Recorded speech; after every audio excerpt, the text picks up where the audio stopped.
Look what's arrived. Welcome back, guys, to part 7 of this damp caravan renovation series. For anyone just joining us, we bought this caravan for 400 quid, loads of problems, and yeah, check out the other episodes to see what we got up to.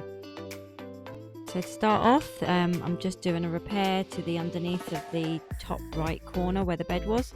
There was a leak there, and there was a section that was quite badly damaged, so what I've done is I've actually cut that section out, you can see there. I've then treated the wood with some wood hardener all over the timber, which wasn't rotted. And always make sure you're wearing protective glasses if you're doing any work under the caravan, because all sorts of dirt and dust fall straight into your face. But yeah, here you can see the new piece in with the silicone.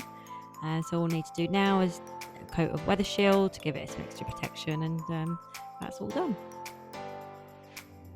We'll be adding a layer of the weathershield to the entire underneath of the caravan at some point too. So for the other side of this corner, I've scraped out the rotted part of the wood, and then I'm using a Fibreglass filler to fill the gap and strengthen this corner. Should probably be stronger than it would be with a new piece of ply anyway.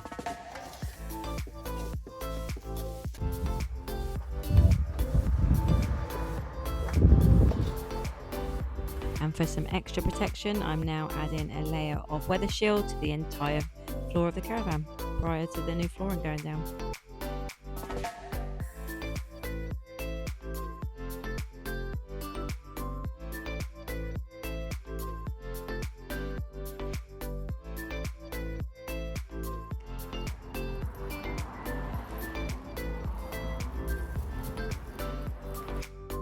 So I let that dry for a couple of days, and then when I came back I just needed to do this section under the fridge, and while I let that dry I continued with some of the priming on the walls.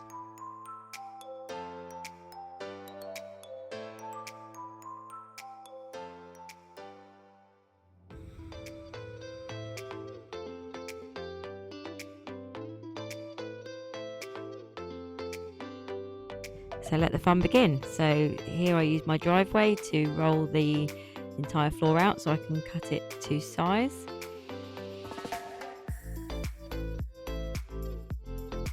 So you'll see that the first time I bring it into the caravan, I started rolling it that way and realised that wasn't going to work, so I took it back out and then brought it in lengthways, which worked much better.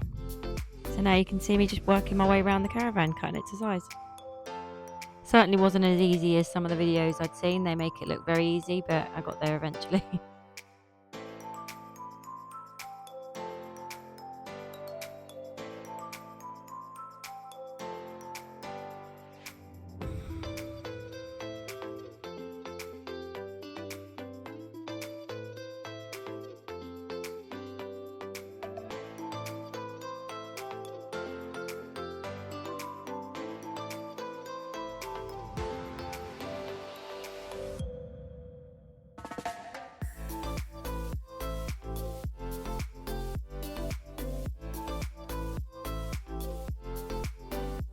And just like that, the flooring is now installed. So yeah, this is where I'll leave it, and don't forget to like and subscribe, and I'll see you in the next video.